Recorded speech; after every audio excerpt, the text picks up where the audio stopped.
말씀을 굽는 시간 말굽시. 오늘 아침에도 하나님 말씀으로 은혜 받게 되길 소망합니다. 오늘 아침에 하나님께서 우리에게 주신 말씀은 창세기 3장 9절에서 13절의 말씀인데요. 제가 봉독합니다. 여호와 하나님이 아담을 부르시며 그에게 이르시되 내가 어디 있느냐 이르되 내가 동산에서 하나님의 소리를 듣고 내가 벗었으므로 두려워하여 숨었나이다. 이르시되 누가 너의 벗었음을 내게 알렸느냐 내가 내게 먹지 말라 명한 그 나무 열매를 내가 먹었느냐. 아담이 이르되 하나님이 주셔서 나와 함께 있게 하신 여자 그가 그 나무 열매를 내게 주므로 내가 먹었나이다. 여호와 하나님이 여자에게 이르시되 내가 어찌하여 이렇게 하였느냐. 여자가 이르되 뱀이 나를 꿰므로 내가 먹었나이다. 아멘. 제가 일전에 말씀드린 적이 있는데요. 성경에서 이야기하는 사망은 하나님과의 관계의 단절을 이야기한다고 했었습니다. 근데 우리가 생각해 볼 게 있는데요. 이 관계라는 것은 세 가지가 있습니다. 첫 번째가 뭐냐면 하나님과의 관계, 두 번째가 뭐냐면 이웃과의 관계가 있죠. 세 번째가 뭐냐면 나 자신과의 관계가 있습니다. 이렇게 세 가지의 관계가 있어요. 근데 여기서 가장 중요한 관계는 뭐냐면 하나님과의 관계가 중요하거든요. 근데 이 하나님과의 관계에서 사망이 생겨버렸을 때, 하나님과의 관계가 끊어졌을 때 이 여파가 나머지 두 가지의 관계에도 영향을 미칩니다. 다른 사람과의 관계에도 영향을 미치고요. 나와의 관계에도 영향을 미칩니다. 다른 말로 하자면 죄의 싹시 사망이잖아요. 그게 하나님과의 관계가 단절되는 순간 그 사망이라는 것이 나와 이웃과의 관계에서도 일어나기 시작하는 거고요. 내가 나 자신과 관계할 때도 일어나기 시작하는 겁니다.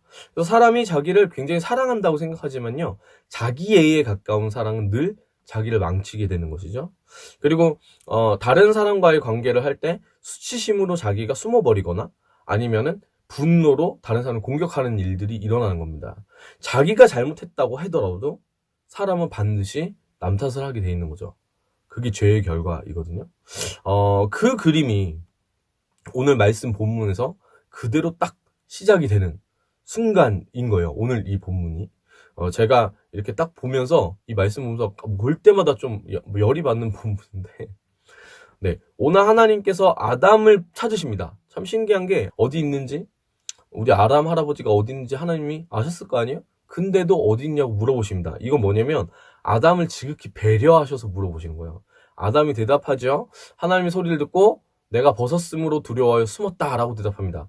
근데 그래서 11절에 하나님께서 말씀하세요. 제가 읽어드릴게요. 이르시되 누가 너의 벗었음을 내게 알렸느냐? 내가 내게 먹지 말라 명한 그 나무 열매를 내가 먹었느냐? 여기 포인트가 뭐예요? 너 그 나무 열매를 먹은 거야? 라고 물어보신 거잖아요. 그러면 여기서 대답은 사실 yes or no밖에 없어요. 근데 그 다음에 아담이 얘기하는 게 좀 웃깁니다.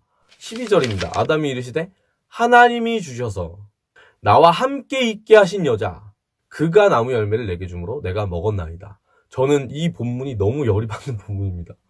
만약에 이런 상황이 있다고 해보세요. 전쟁이 일어났어요. 전쟁이 일어나가지고 한 무리의 사람들이 막 쳐들어와가지고 이렇게 지나갑니다. 그러다가 전 결혼했는데 제 아내랑 이렇게 잡힌 거예요.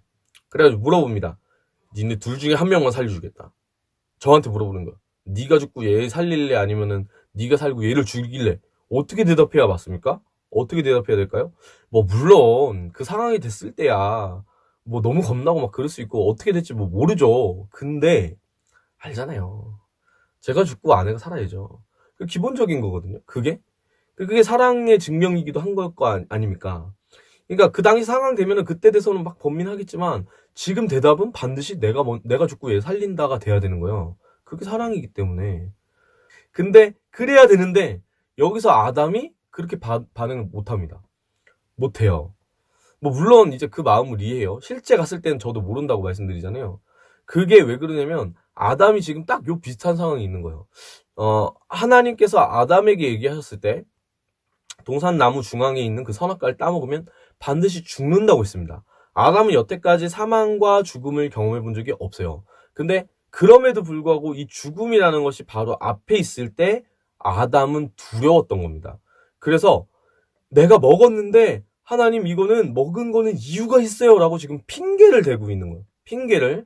근데 이 핑계를 누구에게 대고 있냐면 하와에게 대고 있는 겁니다. 당신이 내게 주신 그 여자가 나한테 줬다. 이건 팩트잖아요.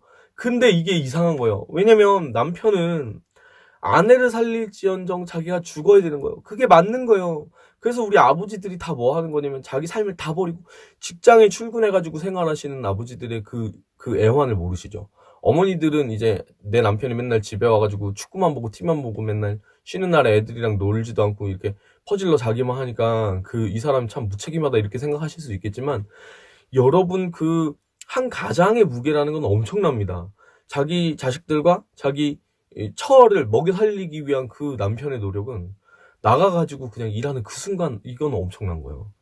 그러니까 뭐냐면 엄밀하게 따지면 뭐냐면 자기 꿈과 소망이나 뭐 그런 거 다 접고 가족을 위해 사는 게 가장인 거죠. 그게 남편인 겁니다. 네. 그러니까 늘 가족을 위해 희생해야 되는 게 원래 맞는 거예요. 그게 정답이거든. 정답. 늘 저는 그렇게 믿습니다.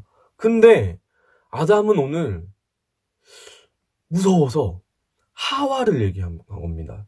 그러니까 이게 어떤 의미냐면 지금도 열받아가지고 어떤 의미냐면 이 여자 때문에 내가 먹었다 이거예요. 다른 말로 하자면 뭐예요? 이 여자를 죽이라는 거지. 제가 그래가지고 이거 볼 때마다 되게 열이 받는데 아담은 핑계를 냅니다. 근데 그래서 요걸 우리가 바라봐야 돼요. 사람이요. 원죄의 결과로 인해서 제가 아까 말씀드린 것처럼 관계가 단절이 딱딱 돼버렸다고 했잖아요. 사람은요. 자기애가 너무 강한데 자기를 제대로 사랑할 줄 모릅니다. 그래가지고 자기를 나름대로 사랑하는 그 사랑으로 잘못된 사랑으로 사랑해버리니까 뭘 하냐면 내 탓이라고 믿질 않아요. 내 잘못이라고 인정하지 않습니다. 그래서 뭘 계속 얘기하면 남 탓을 대는 거예요. 다른 사람 때문입니다. 아니면 환경이 이랬습니다. 어쩔 수 없었다라고 얘기하는 거죠. 근데 그렇게 이야기하는 우리의 삶이 달라지지 않습니다. 삶이 남 탓이거나 환경 탓이라고 얘기하는 분들은 여태까지 그 삶 가운데 그냥 사로잡혀가지고 이 삶을 바꿀 힘이 없는 거죠. 내 잘못이다라고 내 책임이다라고 인정하는 그 순간 이 삶이라는 영역이 자기 통제권 아래에 있는 겁니다. 근데 그렇지 않고 어쩔 수 없었다고 얘기하는 사람은 뭐 어쩔 수 없는데 어떻게 해요? 앞으로도 그렇게 살아야지. 그래서 복음은 뭐냐면 여태까지 어쩔 수 없었던 것 같다. 뭐 우리 집에 뭐 귀신이 씌었다. 뭐 이런 미신이나 아니면 우리는 대대로 이랬다.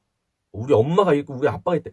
이게 이제 핑계인데 그것 때문에 그런 줄 알았는데 그래서 나는 그냥 어쩔 수 없이 내 운명이 이렇게 돼 있어 버려가지고 이렇게 살아왔던 건데 알고 봤더니 복음을 받아들이고 나니까 아니었던 거예요.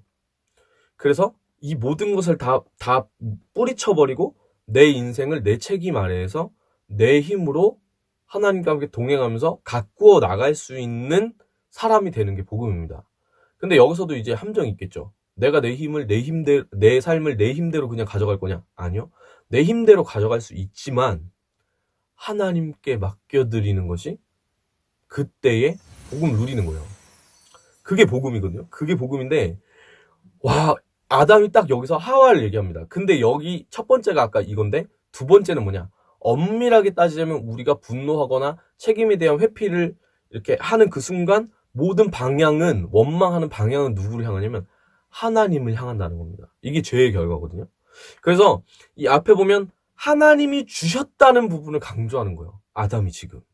그러니까 누구 잘못이에요? 너 잘못 없어요. 하나님이 하신 거잖아요, 이거. 근데 이게 누구랑 비슷하냐면 우리의 삶과 비슷합니다. 그거를 잘 생각을 해야 되는데 잘 되면 내가 잘한 거고요. 우리는 거의 대부분 못 되면 하나님 왜 이래요? 이렇게 얘기를 하거든요. 근데 이게 좀 그래요. 좀 그래요. 사실은 잘 되면 하나님 탓이라 해야 되는 거고요. 신앙적 관점에서 못 되면 내가 뭘 잘못했는지 한번 생각을 해보는 게 맞거든요. 자기가 공부를 내내 안 했는데 시험에 떨어지고서 하나님 탓하면 그게 맞는 거겠습니까? 당연히 아니겠죠. 아니겠죠. 근데 죄를 짓는 순간 요 현상이 생기는 겁니다. 아담이 물론 두려웠겠죠. 사망이 앞에 있으니까. 그래도 그러면 안 됐던 거거든요. 그러면 안 됐던 거예요. 이게 죄의 결과예요. 뭐가 망가진다? 관계를 다 흐트러뜨리고 그 안에 사망이 틈타게 된다. 그래서 어떤 분들 이런 분들이 있어요. 우리 조상님들은 그럼 예수님 몰랐던 우리 조상님들이나 뭐 그런 분들은 다 지옥 가는 거예요? 이렇게 물어보는 분들이 있어요. 그러다가 끝에 결론이 이렇게 나와요. 그럼 나 그런 하나님 안 믿을래요. 나 그냥 나 혼자 지옥 갈래요. 근데 이게 잘못된 게 왜 그러냐면 당신이 예수님을 안 믿으면 당신만 죽는 게 아니고요. 사망이 당신을 중심으로 주변에 있는 모든 사람들에게 흘러가는 겁니다. 당신의 말과 당신의 행동과 당신의 그 자기만을 사랑하는 그 자기애가 흘러나가서 주변의 모든 것들을 다 망치는 거죠. 당신이 거하는 모든 땅이 사망의 땅이 되는 거예요. 예수님을 믿었을 때는 어떤 일이 벌어지냐면 그 땅, 사망이 원래 이 세상 가운데 지배하고 있을 거 아니에요. 왜냐면 다 번제했기 때문에. 그 땅에 믿는 성도가 발걸음을 내디뎠을 때 그 땅이 생명의 땅이 되는 줄 믿습니다. 그런 삶을 살아가야 되는 거예요.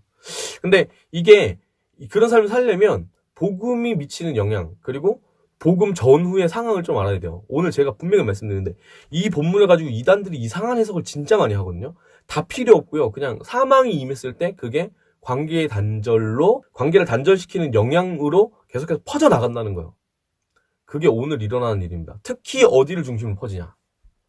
가정을 중심으로 퍼집니다. 가장 가까운 관계. 여러분 가정 평안하신가요? 네. 하나님께서 오늘 저의 이 영상을 통해서 말씀하시는 건데 하나님께서 여러분의 가정을 살리시기 위해 여러분들을 부르신 겁니다. 만약에 지금 힘든 상황이라면. 그걸 꼭 기억해야 돼요. 우리 엄마는 우리 아빠는 아니요. 그게 아니고 하나님이 나를 지금 이곳 가운데 부르신 이유가 있구나. 내가 하나님 뜻을 비춰줘야 하는구나. 이런 생각을 하는 사람이 하나님 앞에 소망을 두는 사람이라는 겁니다. 자, 결국에는 저는 그렇게 생각하는 거예요. 제 잘못입니다. 제가 잘못했습니다. 이 여인도 따먹었지만 내가 책임을 지겠습니다. 라고 얘기했다면 글쎄 이게 달라졌을지는 모르겠어요. 사실 달라졌을지는 몰라요. 근데 그래도 그렇게 이야기해야 되지 않았나. 그렇게 얘기하지 않는 순간 뭘 보여주는 거냐면 이미 이 부부 사이에 잘못된 관계의 단절이 일어난 걸 보여주는 거잖아요. 이렇게 저렇게 핑계를 대는 거. 여러분 이게 참 재미난 거예요. 저희 주변에도 이런 사람들이 굉장히 많은데 10명이 있는데 그 중에 한 명이 이렇게 있어요. 이 한 명이 뭐라고 얘기하면 이 9명이 다 이상하대. 이 9명이랑 얘기해보면 이 한 명이 이상하대. 누가 잘못된 거예요? 이 한 명이 잘못된 거거든요. 여러분 나는 상황이 이래요. 나는 환경이 이래요. 나는 엄마가 이렇고요. 나는 뭐 어디가 아프고요. 나는 뭐 이런 저런 게 있고요. 나는 학벌이 이렇고요. 하나님은 그런 거 원하지 않고 그런 거 바라보시지 않으세요. 하나님은 여러분을 학벌 때문에 사랑하는 분이 아니시거든요. 하나님이 쓰셨을 때 여러분들의 어떤 능력 때문에 쓰시는 게 아닐 겁니다. 네. 그냥 그 모든 부분에 있어서 핑계를 대고 그걸 바라보는 건 누구다? 하나님이 아니라 내가 보는 거죠. 내가 보는 거예요. 그게 결국 얘기하는 게 고와 같은 마음이라니까요. 그래가지고 막 발버둥 치는 거예요. 네. 여러분을 통해서 어떠한 것이 흘러가기 원하십니까? 원망과 핑계와 그런 것들이 흘러가기 원하십니까? 아니요. 저는 여러분들을 통해서 하나님을 찬양하는 것과 감사와 은혜가 흘러나갔으면 좋겠습니다. 우리 찬송가 중에 그런 찬송가가 있거든요. 내 영혼의 그 기분에서 맑은 가락이 울려나네. 그 찬양, 그 예수 그리스도의 향기가 여러분들 한 명 한 명을 통해서 오늘 이 하루에 여러분들 주변에 있는 사람들에게 흘러갔으면 좋겠습니다. 원죄가 들어옴으로 말미암아서 우리 가운데에 사망이 흐르게 되었지만 예수님을 믿는 그 놀라운 은혜로 말미암아 그 보혈의 은혜, 그것이 우리를 씻기었을 때 그 생명이 우리의 삶 가운데 흘러가게 되는 것이죠. 그러한 축복을 누리는 여러분들 되시길 소망합니다. 찬양합니다. 이게 좀 길어서요. 2절씩 같이 부를게요. 내 영혼의 그 깊은 데서 맑은 가락이 울려나네. 하늘 곡조가 언제나 흘러나와 내 영혼을 고이 싸네. 내 맘속에 솟아난 내 맘속에 솟아난 이 평화는 깊이 묻힌 보배로다. 나의 보화를 캐내어 가져갈 자 그 아무도 없으리라. 평화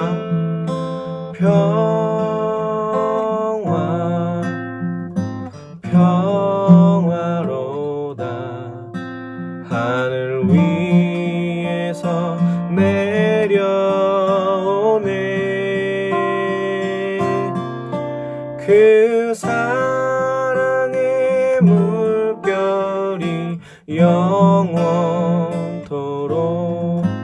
내 영혼을 덮으소서.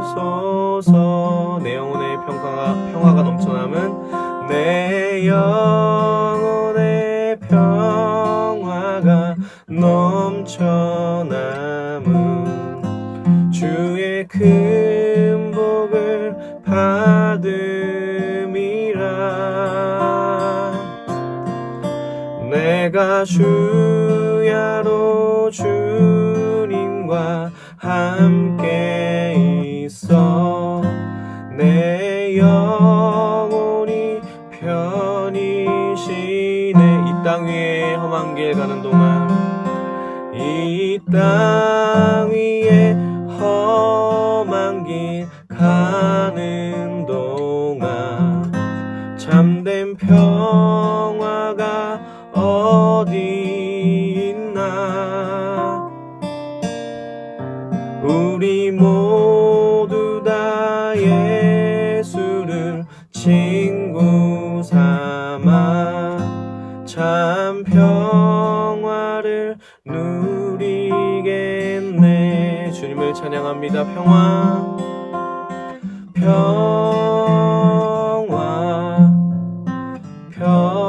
평화로다. 하늘 위에서 내려오네.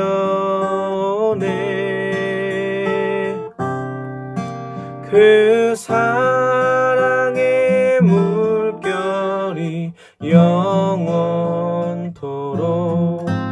내 영혼을 덮으소서.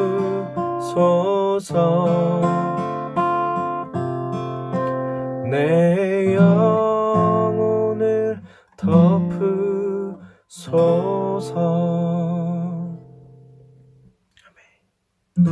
사랑의 주님, 오늘도 우리가 주님께 나아갑니다. 하나님의 평화가 우리 가운데 넘치게 하여 주시고, 우리가 오늘 하루 생활하면서 누리는 모든 순간에 하나님과 동행할 때에 우리 주변에 있는 사람들 가운데서도 예수님의 그 생명의 복음의 빛이 비추어질 수 있도록 주님께서 우리를 인도하여 주시옵소서. 우리 삶을 인도하시는 주님을 찬양하고 감사드리며 예수님의 이름으로 기도합니다. 아멘. 사랑하고 축복합니다.